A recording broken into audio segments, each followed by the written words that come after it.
الو سلام، ببخشید منزل خداست؟ منم همون مزاحمی که اتفاقا آشناست.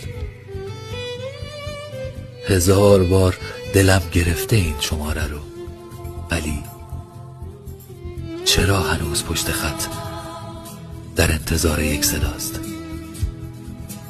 شما که گفتی واجب جواب سلام هر کسی، چی شد به ما رسید باز حساب بنده ها جداست؟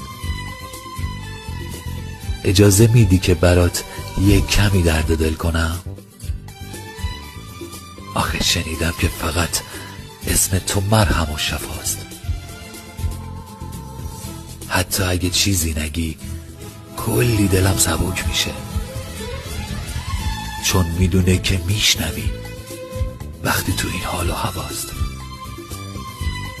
الو، منو ببخش اگه بازم مزاحمت شدم.